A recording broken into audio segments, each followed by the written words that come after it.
So very good morning. I welcome you to the Surgical X-Files, where we discuss some interesting cases that we have operated in the past year. First, I would like to invite Dr. Chitranjan Misra. He will be presenting on posterior assisted levitation using vacuum of vitrector for dropped nucleus. Dr. Chitranjan is the head of Department of Retina Services, Research and Academics at Trilochan Nethralaya, Sambalpur.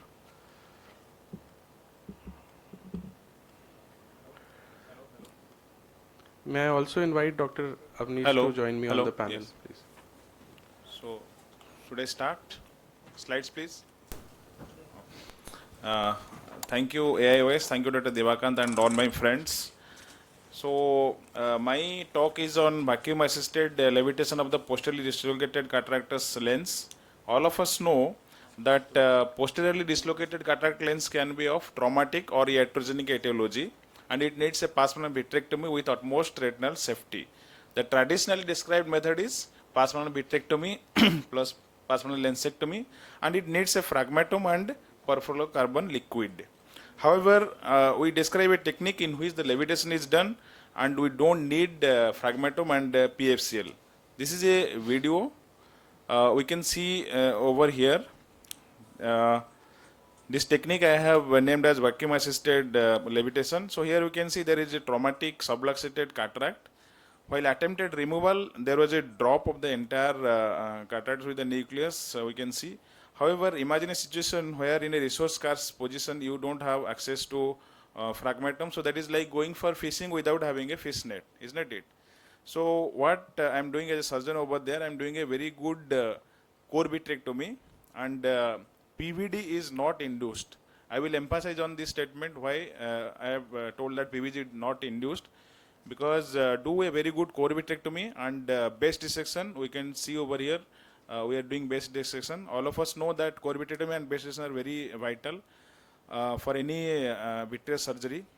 Then this is a traditional sclerocorneal tunnel that all of us know from the SICS, manual small incision cataract surgery time. So this is just like a SICS tunnel. Then why I have shown this video, just like the eagle is lifting the fish, similarly you have to go below with the vacuum of the vitrector, maximum set 600, 650, whatever is there, lift it, bring up and hold it with the vacuum only. It dropped once, but here comes why I have not induced the PVD, because that vitreous sheet acts as a cushion over there. Then in the second attempt I am successful over here, and I am holding it in the pupillary plane without injuring the iris, insert the wire vectis, and it's just like SICS, the nucleus extraction. Of course, visco was used for the endothelial protection and with utmost respect to the iris tissue. It's just like extraction of the nucleus, what we do in SICS.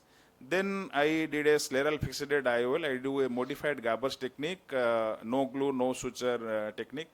So these are the four vital steps you can see in figure A, that is engaging the nucleus and levitating it up. Then in B you can see that is at the pupillary plane. I am holding it over there. And in C you can see extraction is done, and the D you can see the nucleus is completely out. So just to discuss, it's not, I am not telling it's a new very path-breaking innovation or something. Agrawal et al, they have demonstrated a phaco tip assisted levitation of dropped nucleus in these kind of situations. Kang et al, they have performed a visco trap technique. So our technique is basically a combination and some addition of existing things, what we can tell as a jugaad or something, but may not be fitting to entirely a kind of innovation thing. So what are the advantages? It obviates the need for fragmentum and PFCL, which is sometimes possible in a resource scarce area, especially where I am working in a very remote part of Odisha. There we can do with this technique without the need of fragmentum and PFCL.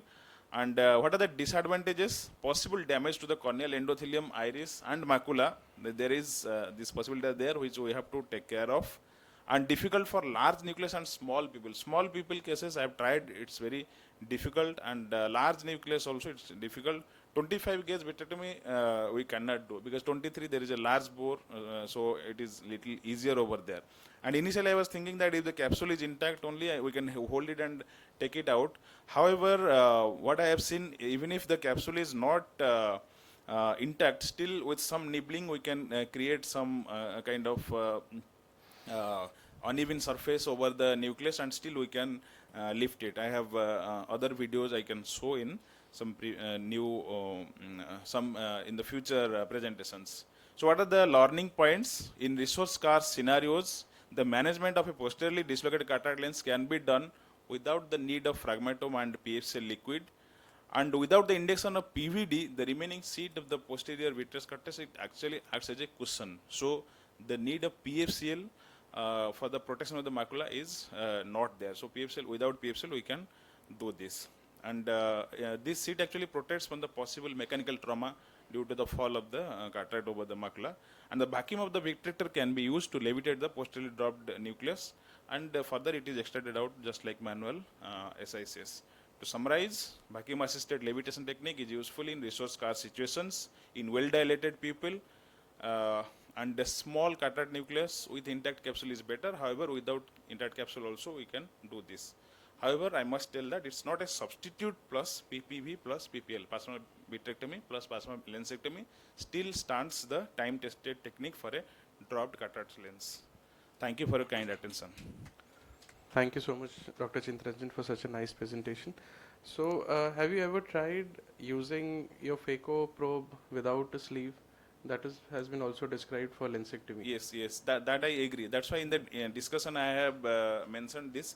But because I am a posterior segment surgeon, like mostly my presentation was on the this thing vitrector. So that one I have not tried. Okay. But yes, people have done it and they have described.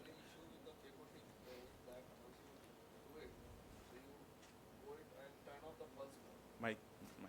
So you go and turn off the pulse mode, and if you turn off the pulse mode, then there will be less vibrations and there will be less spurting of the fluids, which generally flare in the hair and secrete not protect visualization system. And so you turn it off and you use the turn off the pulse or burst mode, whatever you are using, and then that would be better. And sometimes there is an issue with the Otley tips, which have a flare tip. So Otley tips have a flare tip. So then the entry is bigger than this. So that will can create a lot of, and that is why this phacofragmentomes. And sometimes, rarely, I have not found that issue. The length of the tip is never an issue for me, phacofrag tip. But Right. regarding your vitrector, I think one of the core messages is that once you have tried to levitate it, try to aspirate the cortex sitting over the nucleus. Yes. And that is why it falls.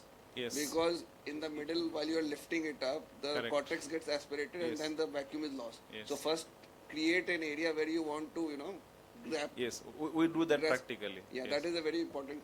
Second thing that I want to contradict you is regarding the PVD induction.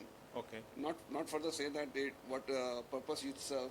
The only issue with me is that once you have created a big tunnel, that if you try to do a PVD, the vacuum is lost very fast. And then it is Yes. very difficult, since you have already created a SICS tunnel, to induce a PVD. That is what I am worried about, Okay. because you already have created a SICS tunnel, so it's very difficult to induce a PVD.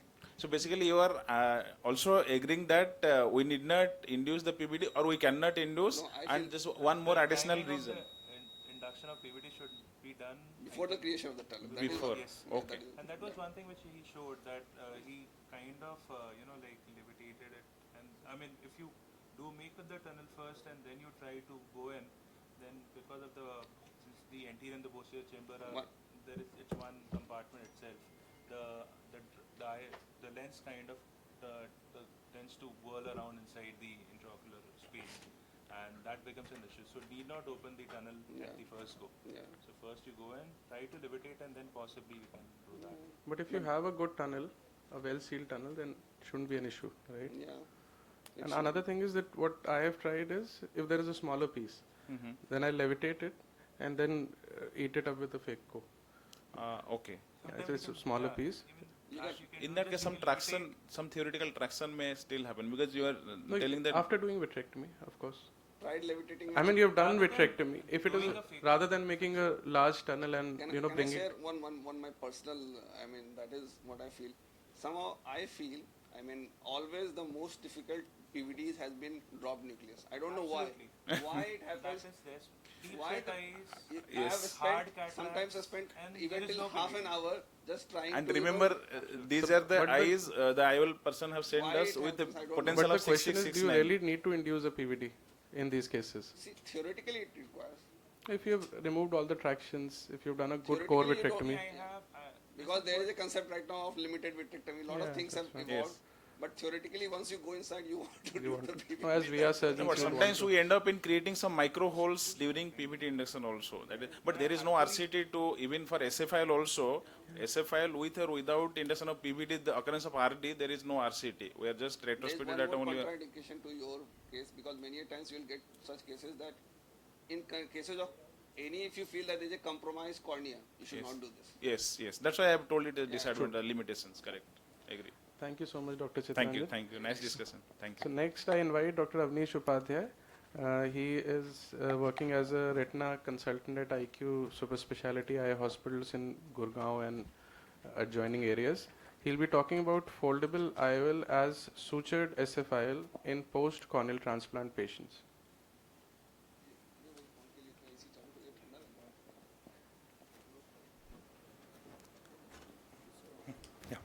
Thank you.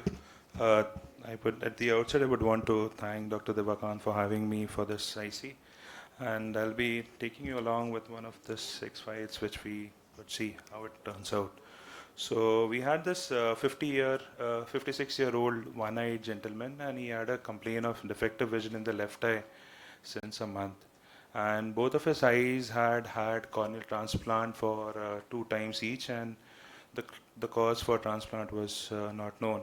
The right eye, the vision was PL positive, left eye was CF, and previously he had been for follow-ups where his vision was 636. Right eye now has a failed graft, and there is an iridocorneal touch and ectropia on UVA. And the further details are very hazy. The left eye, you have a clear cornea graft, which was recently, maybe 2 to 3 months back. It was nicely done. And now he had a post-operative 636 vision, but now subsequent follow-ups have showed there is a subluxated IOL, and the ultrasound is showing retina on.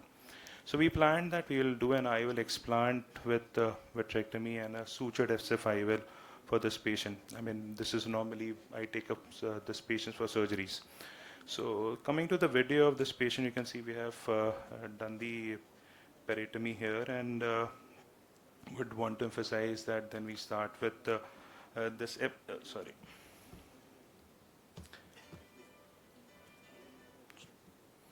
Yeah. So we have done this peritomy for this patient, and we have made these partial flaps. This is what I have been taught, and this is what we routinely do for our patients, where and then we make the tunnel. Now this patient was actually very deep-seated eye, and it was very difficult to actually do a very posterior scleral tunnel, and going very close to the graft was also very risky, because you can see the graft is very big and it's almost touching the limbus. So we made a corneoscleral tunnel, and it was very close, like it was mostly like a limbal tunnel, you would say. And then we took out the IOL explant, and then we did a vitrectomy for this patient, induced PVD. To shortage of time, I have not shown. And then we went with this ab externo technique with 4-point contact SFI will to be done. And this is what we do. We do real loading, and we use these straight needle sutures. And you can see we have, as a previous PI of this patient, nicely deep AC formed. So we take these sutures out, and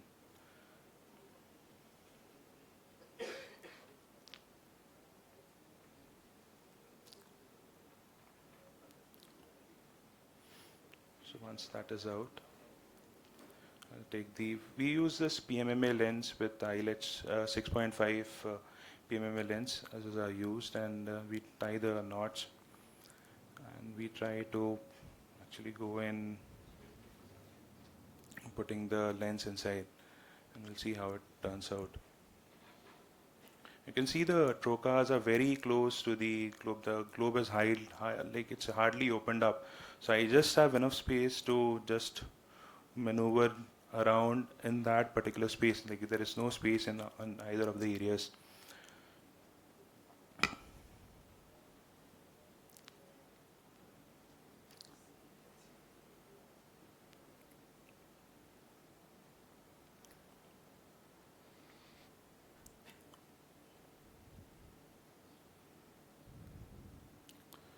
So we do this to the other side, and this is where now I need to put this IOL within this tunnel which I've made, and I have to literally go vertical as compared to what normally we tend to. We have some place where we can wiggle it around, and since it's a PMMA lens, I have to be very cautious that I don't have any breaks. So this is what I'm trying to do, and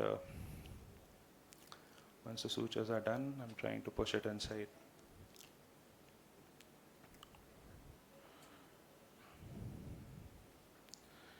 Yeah, so when I'm doing this, this is where there is a snap and the eye will kind of breaks at the optic-haptic junction. So now I am in a condition where this patient, whether we should leave it a phakic since it's a one-eyed patient, or whether we should have another IOL. I didn't plan for a three-piece initially. I thought I would get away with it. So at this time I was like, what should we do? Then I thought whether we can actually use a foldable IOL in place of the PMMA lens which we use. So I followed a similar technique where I used a foldable IOL for this, and I did tie the sutures. Now this is another edited version of it where we went ahead, we have done the railroading, we have put the sutures again, and we have tied the knot at the optic haptic just like 2 millimeters away from the optic haptic junction. And sorry for the video slightly decentered at that period of time. But yeah, we were able to make the sutures as we did in the previous surgery. I mean, in the previous IOL when we were putting, and now once we have cut the sutures, and then I place it again within the space. Yeah.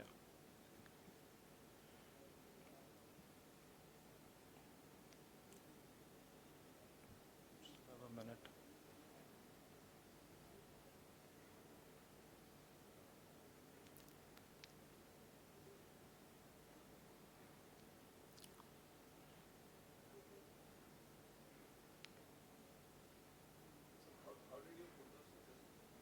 This is what I'll show you, and then there's a place. It's a similar technique where we did the railroading, we took the sutures out, and the way we put the within the eyelets. No, I did not pierce it. I just no, I didn't pierce it. I put a normal sutures. Now this is what I went back and searched for literature whether some people have done this sort of a technique or not. So this was post where intraoperator where you can see the IOL is nicely centered, the tunnel is closed. So this is when I went back and I searched for some couple of literatures regarding. There are good literature where they have used this sort of foldable IOLs. Now this is a technique which this is available online also, where they have actually done a similar sort of a technique for a foldable IOL. And instead of making a bigger tunnel, they have used with you can see the junction at which so roughly like this, but instead of one, I have put a couple of those, and they have had fairly good visual outcomes. So to say, I mean, so the points to ponder for me now. This is this patient I saw it 2 weeks ago. You can see the IOL is nicely centered. The vision is now 636, 636, 60, 660 are needed. So whether we should have left it a phakic, I mean, I was a bit skeptical about it because this is a post-graft patient. It could be like the visual acuity would be very different.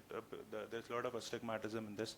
We could have gone with three-piece IOLs. This I could have planned. We could have had iris claw or the X-net techniques where you have these foldable. But I still feel that this is also a viable technique in case where you don't have the availability of the IOL, and you can have fairly good results. And if you see, I mean, the thing is, it's like it's a desperate situation for me, and I wasn't anticipating such a deep set eye. So, and all, I think patient is still happy. I think he's still good to go. It's been almost 8 months. The graft is still intact. And what has happened with the right eye graft, I was more skeptical if we go for another surgery, second surgery, whether the graft may go into failure. So now I think he's fairly okay. So I think it can be done in desperate situations. Thank you. Nice surgery. Sorry. Yeah, please continue. Yeah, the way that normally what we do. Yeah, just couple of that's the way I showed it to you in that video. Normally, as in you have not pierced the haptic, right? No, I have You have not. just pierced. tied it. I have not gone to put a very tight suture so that it would snap or there'll be more torque. But still, it is like decent That enough. is fair enough. I think once you tie that, there would be a Yeah, it will kink. I understand. It will kink and it will never give away. No, That is what I I mean, feel. The I only didn't go issue to that extent where to actually, but I did like I have Slightly put, kink. Yeah, it would, Yeah, but slightly. I would not say I would went to that extent to actually kink. When I saw your first case, when I heard about your topic, I thought you had already planned it for extreme astigmatism and then you did it. Can it be extrapolated for extreme astigmatism? I mean, we don't have access to toric multi-piece or So something. this is what I was saying. There That is are how it- couple because- of articles, and they have one of the articles they have had around 50 patients where they have done, and the one before that is around 60 patients. So they have shown that the results are fairly okay, and they have not had issues And with this. nobody does this piercing of this, no? Piercing has not been done in this. This is what this is where this video which you I've read the shown. literature, piercing. Piercing technique is done with that 60 polypropylene, Poly- where you 50 go or 60, pierces yeah. and then you kind of lift it out and then you PSC flange it. is a bit risky at times. I've tried, not with this lens. I was once doing a CMT flex and the haptic broke. Yeah. So then I tried to. It was a bit difficult. No, to do what it they with are doing is they pierce it, they use a 60 polypropylene and they go through one of the haptics and they take it out, apex steno technique. And the trailing end is again flanged inside. And the one which has been pulled out, even that is flanged. So you are kind of doing the a Yamane sort of a technique here. And but with 60 this they have done. I think this So even can that be, is fairly okay. This can be utilized when you don't have the required IOL and you just have this lens in your. We do encounter a lot of cases which have 4 diopter, 5 diopter of astigmatism. Yeah, that is a good. I remember seeing a video where they So have if you tried can reduce toric the- IOLs. Yeah. If you can reduce the astigmatism to let's say 2 diopter or 3, but it has to be predictable. The only issue with Yeah, I mean, because of the optic tilt, it It itself- wasn't, you saw it was very nicely settled. No, So- I'm not saying that we feel that it's very because Yeah, even in yeah. normal SFIL multipiece we get some times of abnormal astigmatism just because you can slight The tilt tilt or is there. something like that. The tilt and this astigmatism are very big thing. So what is good about Dr. Avni's video is that it's nicely centered. And what exactly we are discussing, too tight and too loose. Too loose, we may end up in losing the lens, and too tight will lead to tilt. But nicely centered IOL, that is Optic very. haptic junction. Where we are. No, at least 2 millimeters from the 2 optic mm. haptic junction. I'm not very exactly And, close. regarding the toric thing, there are already publications. Gabber's technique, they have already gone, and toric SFLs they have done. Yeah, toric foldable, no? Toric Foldable, yeah. foldable. So I think we There are cannot videos recommend it available. at the first go but it can be used as a salvageable condition or maybe it's a Yes. desperate situation. That's I why think our that is IC what I is feel. X files, na? So Hidden file. Because the knots would cause some amount of tilt if That- they're not perfectly centered on both the ends. I think for this we do tend to have it on the outer aspect of the haptic, the way we have it in the PMMA lens. If it is on the interior side, it will cause more, it will cause more traction and possibly cause a mole tilt. So when you are putting it, it should be on the outer aspect of the optic haptic junction. So once your apex toner technique, it will just come on the outer side rather than on the inside where it will start to tilt and start to kink. So that should be on the outer aspect of it. Great. Thank you, Dr. Avnish. Next, may I invite Dr. Apurva? Yeah. She'll be talking about trocar follies in posterior persistent fetal vasculature. Dr. Apurva is a consultant at MM Joshi Eye Institute in Hubli.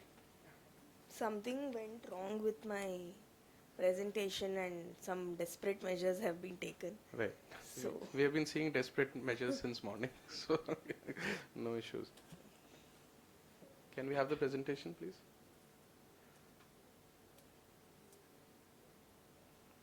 ये on किया है मैंने Should I put it in a PPT or something? Direct video play नहीं कर सकते ना? कैसे?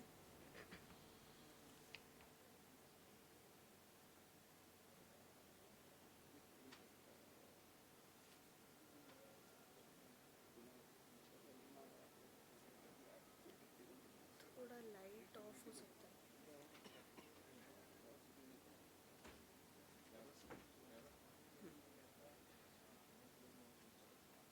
Okay.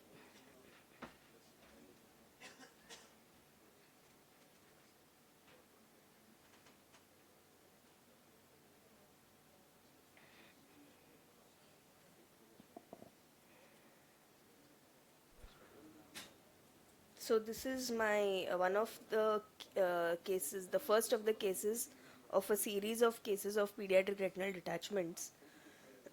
This was the case.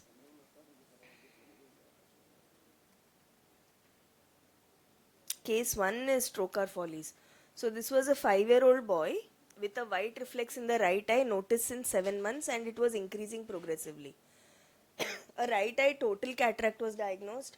A B scan was done, and what we felt on the B scan based on the history and the axial length of the eye, we felt it was an anteriorly and posteriorly closed funnel RD, and this was looking like some tractional membrane.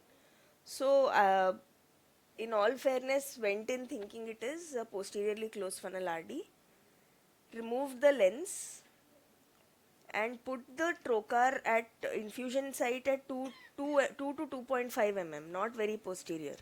When I went inside, I was pleasantly surprised and also horrified at the same moment, because it was a PFV case, a posterior persistent fetal vasculature. So now we know the follies that can happen when we go in thinking it's a RD case, but it turns out to be a PFV case. So you can see the retina is almost, pristine. I'll just keep replaying because these are too short to write. So its retina is looking so good. There is this elongated ciliary processes with a centripetal pull. And this is when we have to be very careful of one particular anatomy of the retina in these cases. This is of course the stalk of the posterior persistent fetal vasculature. I trimmed it. Then this is what we expect, because whenever there is a centripetal pull of the ciliary processes in a case of PFV, we almost always expect a very anterior insertion of the retina at the ora. So now even 2.5 mm from the limbus is too further posterior for this case. So I have encountered an iatrogenic break posterior to this membrane. This is the PFV membrane also. This is the cyclodialysis cleft due to a traction. Not a cleft, a cyclodialysis.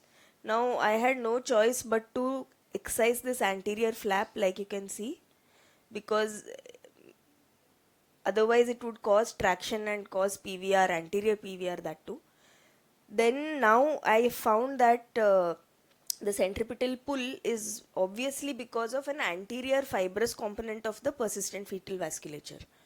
So all these cases, apart from having a posterior persistent fetal vasculature, also can have an anterior component which is also fibrosed, which causes centripetal pull of the ciliary body, cyclodialysis, anterior insertion of the retina, which causes the subsequent complications in this case. Now just see how difficult it was to trim this fibrous tissue.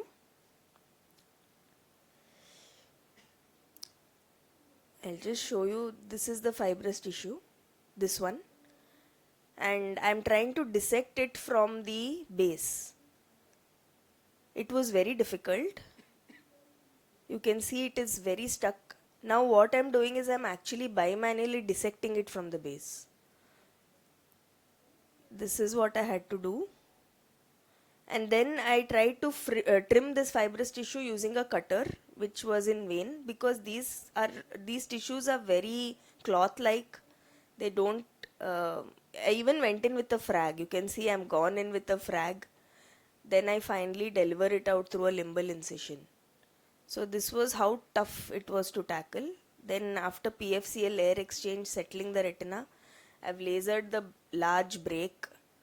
I've done an oil injection, but anybody can guess what happened to this eye. This eye went into very severe anterior PVR. This is a very early post-op picture. I'll just show you that picture. This is, I think, maybe 1 or 2 months. I have a picture at 6 months where under oil, there was a lot of PVR. So this image can be very confusing because this axial length was 21 mm, not too small. It was a unilateral leukocoria. What can happen in PFV is that it can have anterior insertion of the retina on the side of the centripetal pull of the ciliary processes, and the fibrous tissue can be extremely thick. The anterior part of the PFV can be extremely thick, and in my case it didn't get trimmed by a cutter. A frag was tried, it didn't help, so I finally had to deliver it literally through a limbal incision. So because the anterior part of the retina is much more anterior compared to normal anatomy, there can be iatrogenic breaks because of trocar insertion itself. So if UBM can be used to plan in sclerotomy in all cases of pediatric retinal detachments when we don't know for sure whether or not it is a PFV, to locate the pars plana on the UBM is a good idea. You can even start limbally if we are not sure whether there is a PFV. I hope the video was comprehensive because it was very short. It's part of a much longer video, so I had to pause and show. Yeah, it's done. Yeah. Yeah.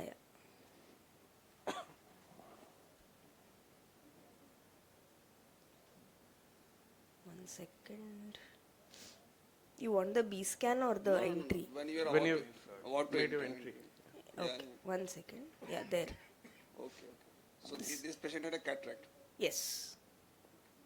So PFB anyways there are two predominant varieties. One is the posterior variety, one is the anterior variety. Well, you had the anterior PFB. So And the posterior stalk also. so that is always That there. is always So there. you have predominantly posterior. I mean, then it would be have more traction on the posterior part, and then you have the Yes. anterior PFB, which is your type. Yeah. So in this case, I think you did fairly well.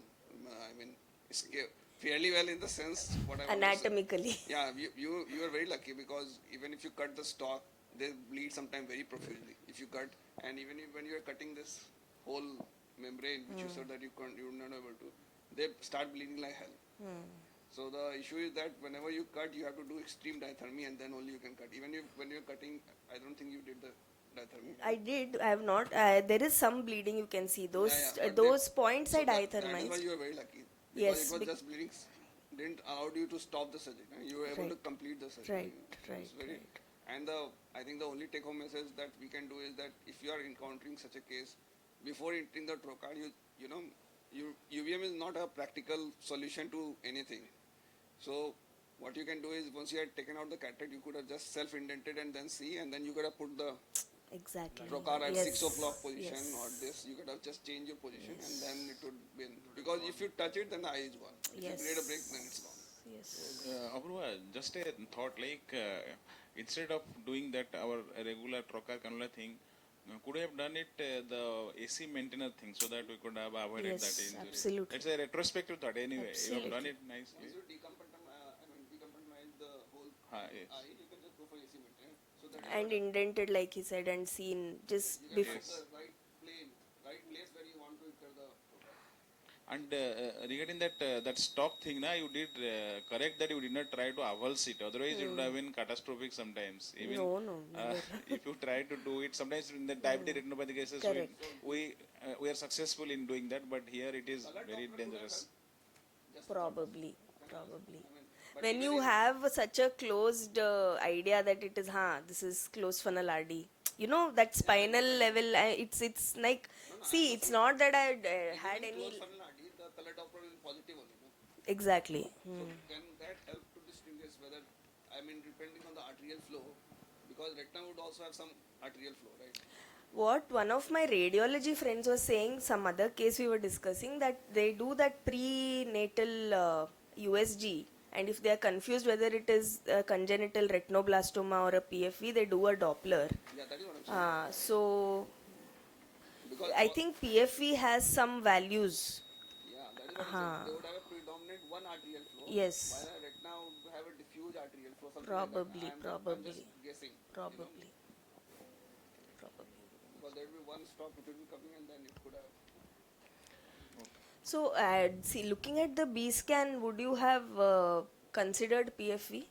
No, we do get these pleasant surprises. I agree with you. At least two cases. Not The pleasant. problem what happens is like we don't do ultrasounds. We sometimes just see the reports, and that is what. And in that time, we kind of think it's more of an RD. If we are doing our ultrasounds, sometimes we may pick it up as PFE and not RDs.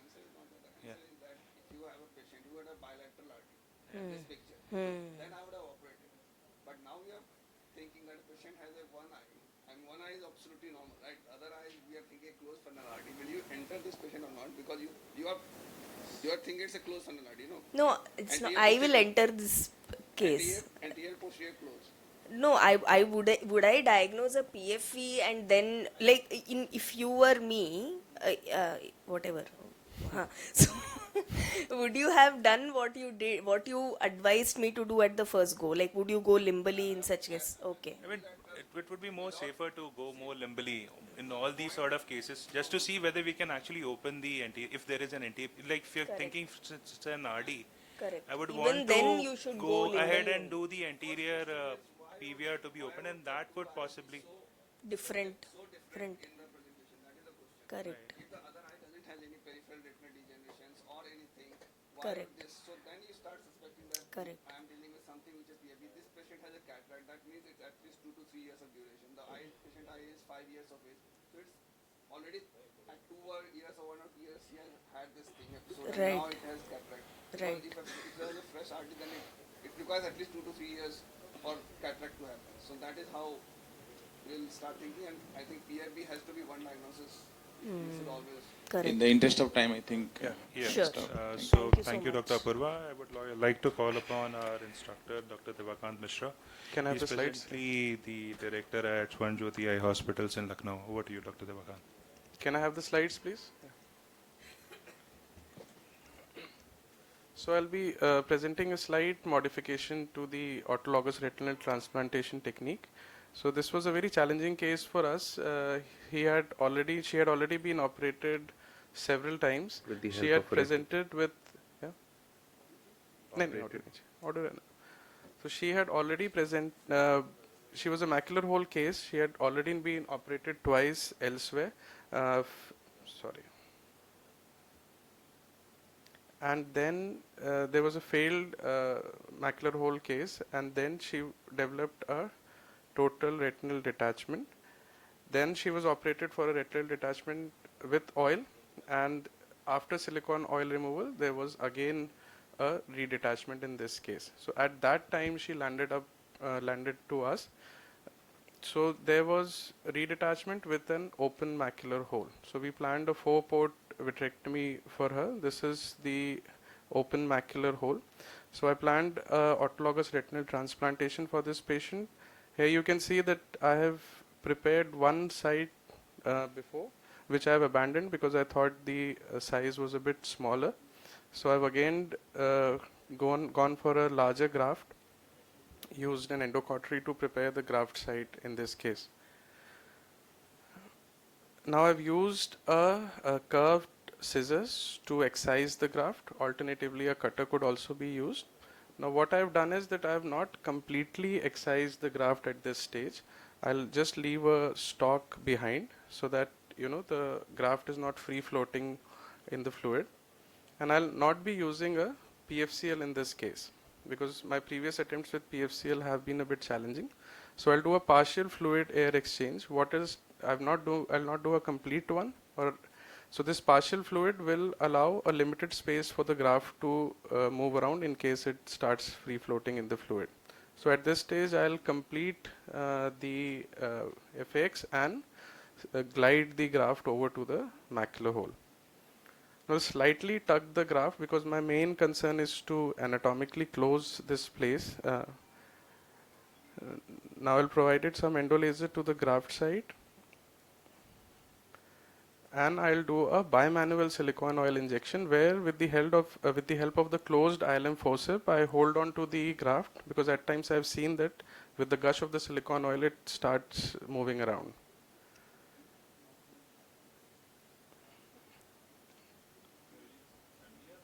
Yeah, Chandler display.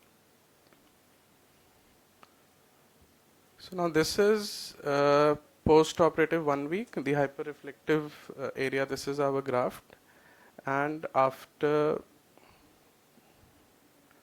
a month's time, we see a good foveal contour that is maintained in this case. The patient is maintaining around 636 vision and is still under oil. So that's the case. Compared to the other technique where we would use PFCL, a lot of times we see, in my personal experience, while removing the PFCL, the graft gets sucked in. I've seen several cases where a lot of times people have to prepare other sites to do it. And this avoids that issue with this.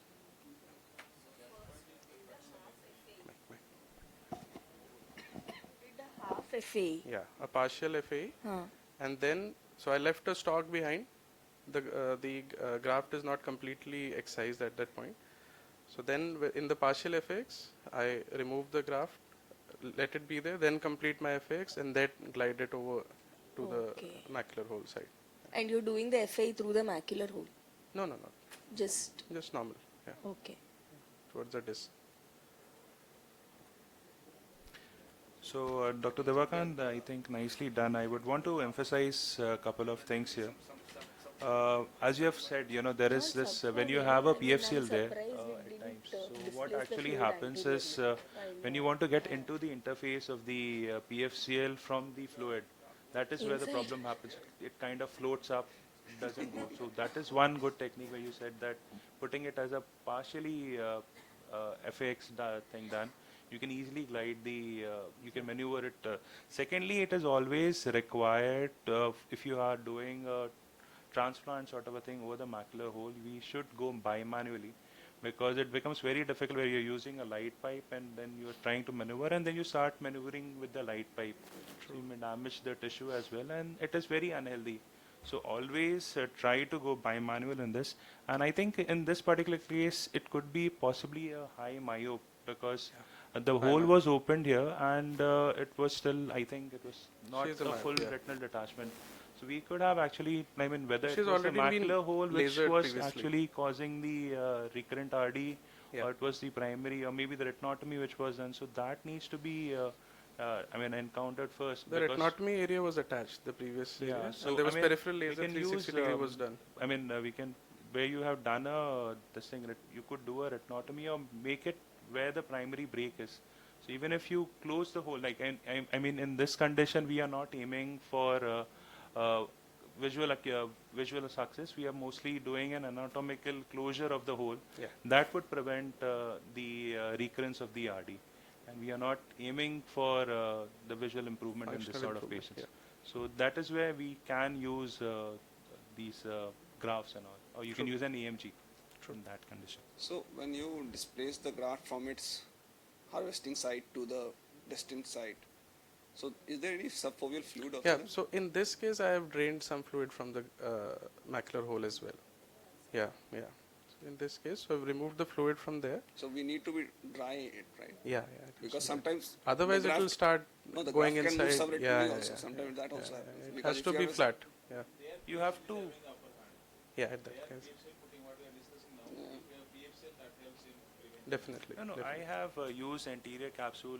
I've done couple of cases where, again, I have used anterior capsule where I've mobilized it onto the surface. So PFCL, more or less, what he showed was like we can have slightly better advantage as compared to PFCL, because maneuvering within the bubble of PFCL becomes slightly tricky. It can slip and it can just go up. No, you are Yeah. you are moving it with what? No. Island forceps or Yeah, integrate- we tend to use it with ILM, or we have a end gripping forceps sometimes. I think best is by using DTMS. No, once we, But this is not in what I this case. have, this is what the learning curve has been. Initially, I used to go with the light pipe and you are mobilizing it with the forceps. But now I have shifted to bimanual techniques when you're using, if you're putting a graft over the macular hole. Do it that way, it is very easy and it becomes much convenient to actually maneuver it over the macular hole because most of the times they get dislodged. As he said, he was showing with with the oil also. So I think with the oil, it doesn't float that much. You can, but then sometimes it happens. I've seen a couple of videos of some other people where you are not able to find the graph where it has Yeah. dislodged.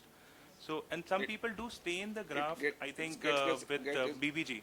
Even I've seen one video where they have actually stained the graph with BBG so that they still know where the graft is in case if it No, floats basically out. the graft. Even if you identify that with the staining, but the anterior posterior flip is there, then that does not solve the problem. I do not know because now our concern is just to close the macular hole to prevent the RD recurrence. We are not aiming for visual No, acuity improvement in that. with this technique, all these things are covered. Yes, Yeah, agree. I've seen somebody was showing a video where they have to take the graft thrice because Yes. it kept getting sucked or getting lost. So Gets lost and gets entangled in the peripheral. yeah, space. yeah. You So can that's never find it. So partial FAE and moving the graft under that is the single take-home message from this very beautiful video. and not using PFCL. Not using, obviously, not using this. Yes. Yes. Cost. Under PFCL, there is a risk of the graft getting out of the PFCL. It happens if we do not do the pinch. It's very similar to the peel pinch technique for the macular holes. So like in this case, when you made a hinge, you did not completely remove the. If you inject PFCL and under PFCL, if you take it to the macular hole, it would be exactly the same like under partial FAX. And then the chances of the flap coming out of the PFCL bubble would not exist. And in So we some have- cases, it. The idea here is either that bubble should include the part where you Yeah, yeah, yeah. That is Yeah. what I'm saying Yeah. because once you're mobilizing it outside from the bubble into the bubble, that is where that you can feel that resistance or that is where it may just go. The point I'm trying to make is that without PFCL also you can do it, Yeah, and certain issues that you have with PFCL that can be avoided. That was a wonderful video. When you are injecting the oil, you said you are holding the graft, yeah. with your forceps. I think I'm not holding, I'm just pushing it a bit with the closed forcep. I think you can use viscot or something to Yeah, that can be inject, done. and Yeah, you don't need to hold it. True. It may be atraumatic. Yeah, that can. That be was done. nice, Yeah, very yeah. nice. Very Thank nice. you. Thank you.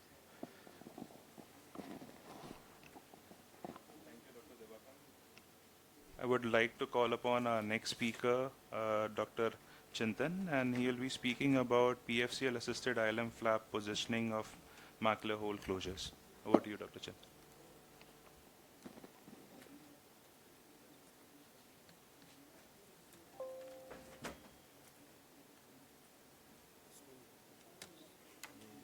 Type C connector नहीं है आपके पास? एक minute में लाता हूँ.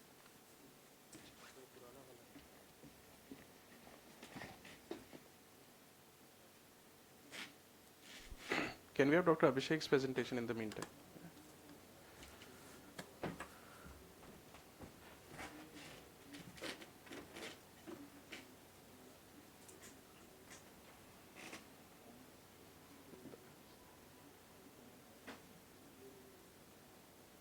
So this is a rare case of a young patient who presented with bilateral cystic fibrosis The mic is. along with retinal detachment. So this was his brief case profile. He was a 28-year-old male, bilateral intravitreal cysticercosis with retinal detachment. In the right eye, he was PL positive with PR accurate. In the left eye, the PR was inaccurate. He was taken up for bilateral PPB plus band buckle, and the prognosis in the right eye was better. So we advised him for this. And this picture has been taken from the OCT. So you see a very limited, but this is how it looked. And in the left eye, it was more aggressive. And this is what my technician could take the picture. So can I have the sound, please?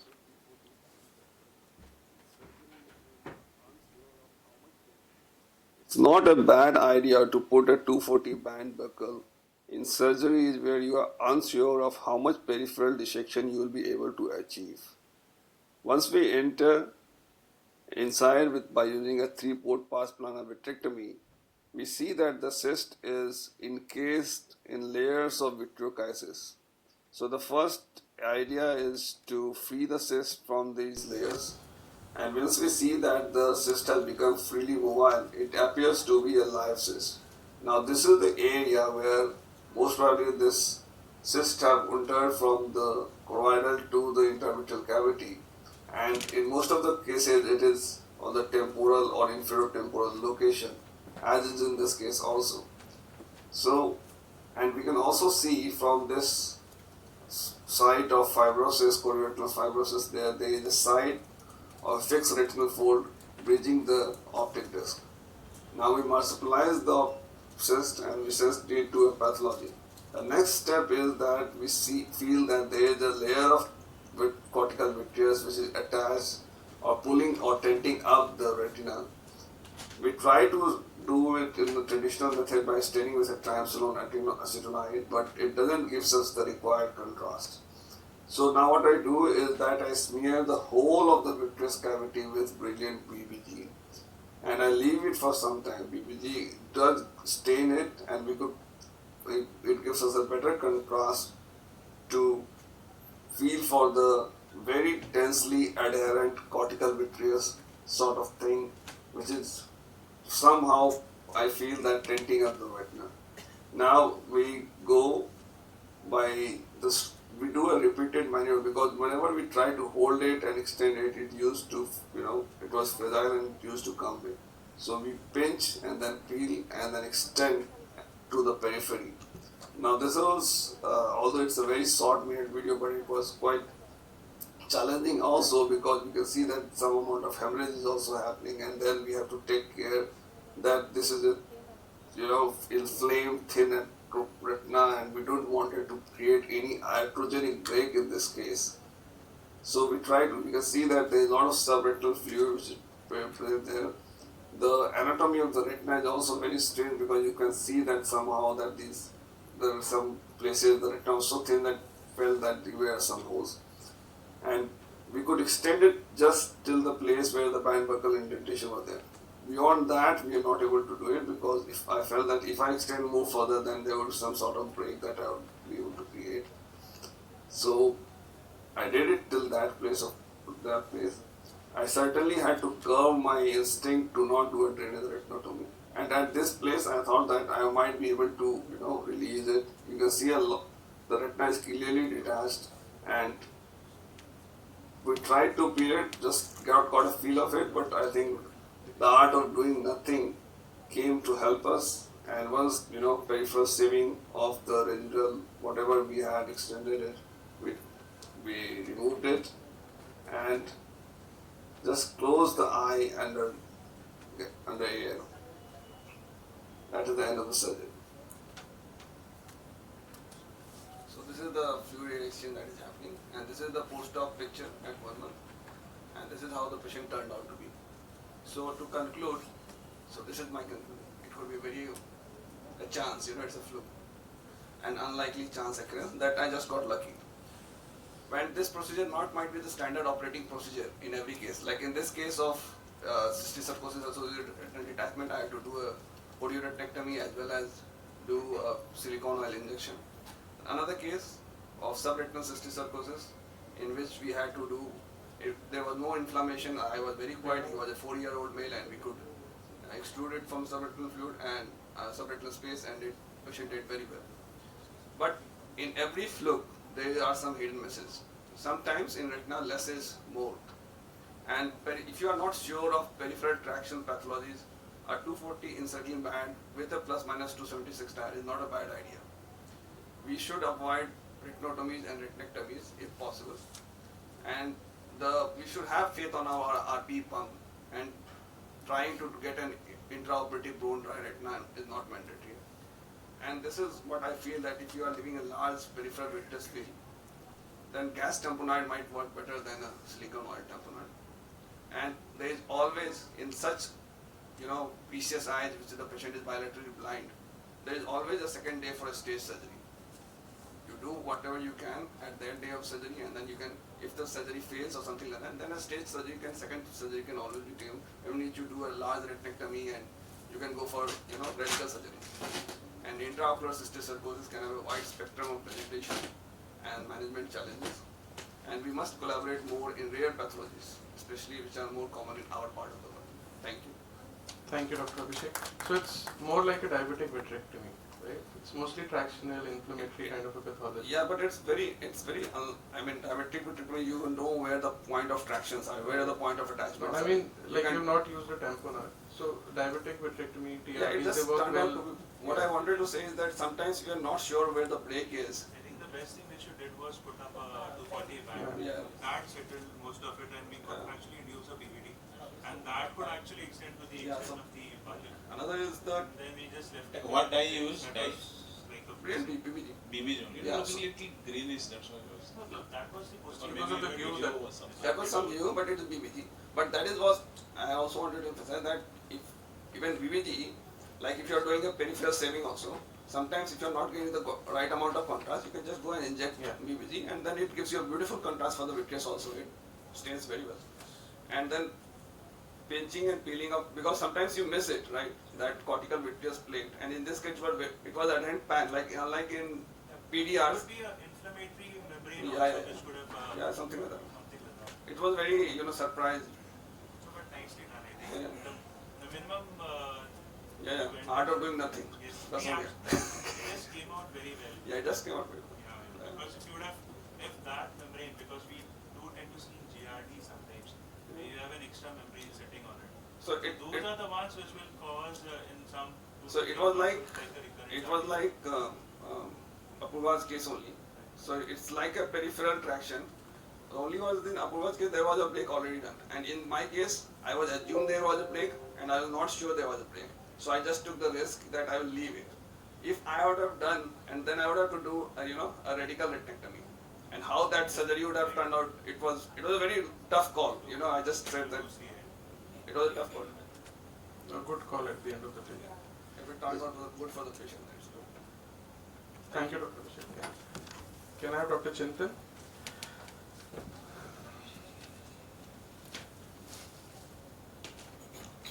Can I have the slides, please? So, good morning, everyone. It's an early morning, but still I'm glad that we are having these discussions amongst us. So, now for the longest time, macular hole surgeries have been about the 5-step technique, vitrectomy, alum staining and peeling, and FX and a gas with face down positioning. Now this has worked very well for a very long period of time, but there, to an extent, there was another step in it which was praying to the Almighty that the flap does stick and does stay in its place the next day. And this caused a high failure rate in a lot of medium to large size macular holes. So a lot of different techniques came in, the inverse island flap being one of the more recent ones, and this significantly increased the success rate. Most of us here would agree that we do achieve a very significant, more than 90% anatomical outcome in most cases with this technique. But in spite of that, we still do face that occasional flap related complication where the flap might get dislodged while we are trimming the flap, or during the fluid air exchange it might displace from its normal position, or even the next day after injecting the gas, the flap might not be in its normal anatomical position over the fovea. And these are the reasons why in those 10% of cases where this technique does fail, most of the time it is because of these flap related complications. And to combat that, a lot of different visco devices were being used, but all of them were used with very limited outcomes. So this got me thinking about using PFCL. Now the idea came from the fact that when we operate a retinal detachment case and with macular hole, whenever PFCL comes in contact with the ILM, you can see how the consistency of the ILM completely changes. It becomes very easily maneuverable, sticky. It almost forms like a clump over the macular hole. So this, along with this article which I came across by Dr. Vishal and all, where they did not use exactly this technique, they used PFCL for ease of ILM peeling. But in their report also, they mentioned this physiochemical changes in the ILM membrane where it becomes sticky, it becomes easily maneuverable, and they also claim to achieve a 100% success rate in 75 patients that they operated using PFCL. So I modified it a little bit where this is one of the first cases where I used this technique. It's a medium diameter macular hole, and after making the conventional ILM flaps hinged at the hole, I made around 3 to 4 flaps in this case. So far I have not injected PFCL. I have not injected PFCL for the ease of ILM peeling. It has been done conventionally like we do in all other cases. Once the flaps are made, once the flaps are made, and I'm removing the rest of the circumferential ILM. Now I'll inject a PFCL bubble just adequate to cover the macular hole. Now you'll see the consistency. You'll see how the ILM has completely changed in consistency. It is almost like a stuck-on appearance of the ILM over the fovea. And now once we do the fluid air exchange, it is extremely important to not touch the PFCL bubble till we are 100% sure that all the remaining fluid has been removed, because then it does not make any sense to inject the PFCL. Then the PFCL bubble is removed, and like it happens during a normal FAX, sometimes the flap might displace towards the disc if we are removing the fluid from the disc. It does not happen with the PFCL in any of those cases. The flap remains stuck there. And then after injecting the gas, normal face down positioning, I usually advise strict 24 hours face down positioning, and after that most patients, they might be doing it for 3 to 4 hours a day. But if they really for the first 24 hours, if they apply good face down positioning, then in most cases you can see the hole closing the next day itself. And based on this, I got encouraged and I did a randomized, non-randomized study, in-house study, where 57 eyes were operated in a period of 3 years, 21 with the conventional and 36 with the PFCL assisted technique. And all the minimum hole diameter was 400 microns, the maximum went up till 1516 microns to be precise. And both the groups were completely comparable, and only idiopathic macular holes were used. And as you can see, the average minimum hole diameter is 600 microns in both the groups. And I analyzed the anatomical closure, the type of closure, and mainly if there was any gliosis, to note if PFCL is safe to use routinely in all of these cases. So coming to the results, I did actually achieve a 100% success rate like it was achieved by Dr. Vishal and all in their study. In fact, this data is now close to 90 eyes where I've operated. This is an old data, and I've not had a single failure so far with this technique. And the type 1 closure was non-inferior in this group, and there was no extra incidence of gliosis as well, making PFCL safe to use. So flap related complications were none in this group, while the 3 cases which did fail in the conventional group, 2 of them had flap dislodgements and 1 flap displacement post-operatively. So like I said, the original studies, 100% success rate they also received. So why does it work? Because the ILM becomes sticky and easily maneuverable, but also because there is no fluid cuff if we to displace the hole from its position. And PFCL, while doing an FAX, moves very slowly. It does not move as rapidly as fluid would, and that is why there is no convection current which is existing to move the flap away from the hole. And most importantly, why do this? Because we are very happy with what we are doing already. It is because we have that predictability that even those 10% of cases where there was a little bit of a chance of the flap not sticking, that goes away for medium to large macular holes. This works perfectly fine, and we can have a lot of belief that we will be able to achieve a favorable anatomical outcome, and most importantly, we do it for a good night's sleep, so that we do not have to worry about the flap being in place. So thank you. That's Very nice talk, Dr. Chintan. I would actually want to emphasize something what you did, where we have actually shifted from doing the conventional to inverted flap. So with your technique, I think one thing which we are more confident about is we are not stuffing the ILM within the hole. We get desperate, but here it automatically kind of just maneuvers itself whole. And having a better closure is one thing, but having a better outcome of vision would be another thing. I think with time, No, I do have data for the vision, but it is not for all patients, and that is why I did not include it in the study. Right. So the visual outcome is also, it is not subpar to the conventional Because technique, I it is would comparable. say if you have a 3-year data, so you should have patients which you have had vision improvement over a year. So those are the patients where you can look into the outer retinal complex where you have the ISOS junction, whether how much they have actually grown in. I am doing that out of these That would give 57 us a patients. very good idea, because what I have noticed in my 6 years of my macular holes where I've converted to inverted flaps. So those are the ones, even you have 100% closures, that do happen, but that outer retinal junction, that becomes more atrophied. You will see hyperreflectivity happening there, which would, I mean, the photo which you showed, it was actually showing the outer retina being developed again. So that is something I think you have visual outcomes over a year or 2 years of time would give you a very good perspective about your technique. Because we are not stuffing it really Yeah, that helps. stuffing is something we should go. I mean, we get happy that we have actually closed the hole, but at the Most of the time it will get time. but In fact, now I'm doing only the temporal flap with this technique. I'm no longer doing the conventional That is the question now, fourth. that why you want to do it tempo, if you are not stuffing it, if you are doing temporal flap, you can easily go to with the optic disc based Yeah. fluid air exchange. You just have to make the flap a bit long. the problem with the flap, what happens is if you're taking a bigger flap, like you're doing an FAX, like that, those are the times where the flap will just move back, or maybe it would be displaced, what he was talking about. No. So having, it does happen.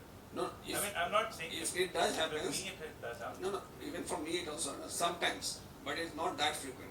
And for sometimes we can just go and use a diamond dusted or finish the whatever you are comfortable and just reposition it. The only thing is that when there is a flap, you are concerned that when you are doing a completely dry, you don't want to come near to the flap, it might get sucked. That is the only issue, right? Yes, sir. That is the issue. You want that even under the near the macular hole, the fluid should be aspirated, it should be dry. The flap preludes you to doing that, because once you go very near it, it might just get sucked. But then So we one more ask thing him that whether you- happens is, not always do we have completely non-leaky cannulas. It does happen that sometimes if they are used, especially in not all centers here. So if the cannula is not completely leak-proof, then the air current also, when we are injecting the gas, when we are doing the air-gas exchange as well, and at that time or during the fluid air exchange also, sometimes the flap does move away from its normal position because of the currents that we are causing. The PFCL makes it so sticky that it does not move at all. I just That wanted is to also- ask Dr. Chintan, how do you like as Dr. Saying, where you have some amount of fluid stuck between the flaps. So do you actually aspirate the last amount of fluid over the fovea, or just you leave it whatever it is and put the gas in? So How that's do you what. So conclude? when I do the fluid air exchange, the PFCL bubble, I let the PFCL bubble break. I do not touch it. It breaks when it comes in contact with air. It does not break till it is in contact with the fluid cannula. So only when the the total amount of fluid has been completely aspirated, will the air come in contact with the PFCL and it will break and then aspirate the PFCL. So there is no remnant That fluid at all. aspiration is done at the disc, or you go closer to the No, at the disc. At the Then disc. you just leave the remnant amount of fluid. There is no remnant fluid. The PFCL was covering that area. Okay. Now the entire cavity is So covered you're with saying air. there is no fluid there. Yeah, there is no So fluid. that- So once you have removed the PFCL, you see that the fluid keeps dripping from the periphery. Gets a little bit of fluid again gets accumulated. But right? it's air, no? It's the air infusion is on. No, That's that okay. What you can do is you can let it stay back for another 2 Yeah. minutes. and You give it some to time. aspirate For it. 2 minutes there will be There will again some fluid on the That you at the can leave disc. another couple of minutes and try to aspirate. You'll have some fluid, that is fine. But I was more concerned about, because when you're stuffing it, we do tend to go near that fovea and try to take out that fluid. So if you're saying that there is no fluid which is there because of the PFC, even that is a good maneuver that we don't need to go actually. Do you wait after some time when you've just reached the edge of the PFCL bubble for more fluid to come in? No, I remove the PFCL completely. No, just Before doing the air gas exchange, I Yeah. recheck always once if there is any remnant fluid, or even a little bit of amount from the disc, and then I aspirate. think it will be more easier to teach the beginners also this technique, because if you're making multiple flaps, it is it's very difficult initially to maneuver it and how short you should trim. Because sometimes when you're trimming, you may get away with the So flaps. And there are three of my colleagues who have started using this technique as well. They have a total of 36 cases in between them, and all of them have closed. So even large size macular holes. So it does work. And the changes that you're seeing that happens with the ILM, it of course goes away when you remove the PFCL, right? Those. No. The PFCL, once it comes in contact with it, then it does not. It remains sticky. That's what I'm saying. It changes the physiochemical properties of the ILM. Maybe we'll have to do histological studies to know why it happens. But it's just like you inject a blue and the anterior capsule changes its properties. The same thing happens when it comes in contact Some with the PFCL might remain behind also, right? When you're talking about that, for the beginners, it is very good. PFCL is a double-edged sword in the hand of a beginner. That is what I'm saying. True. Could be, but I was saying. Very well done, Dr. Chintan. One thing I would like to ask is PFCL definitely makes the maneuver easy, but the thing that the panelists were discussing is there is one school of thought which believes in just spreading the flap across the macular hole, because in that case chances of type 1 closure will be high. Right? So should it, the PFCL technique be reserved for the larger holes, because the closure will be difficult in those cases? So this is the technique, even for larger holes, a conventional ILM peeling would work. This is not to improve the outcomes in larger holes, this is to reduce the flap related complications, that occasional flap related complication which we would have, so that from that 90% which we are satisfied with, we could move towards, I would never say 100%, but we could move towards 100% predictability where we are assured that it would stay in its place. That's the purpose of this technique, not the size of the hole per se. And especially in large holes, yes, even 1600 microns holes, it works very well because the flap remains in its place. But then type 1 closure in those cases would be a little difficult. Thank you so much, Dr. Chandran. So I thank everybody, all the speakers, Dr. Anish, and all the audience for joining us. You will join for a photograph. Anyway.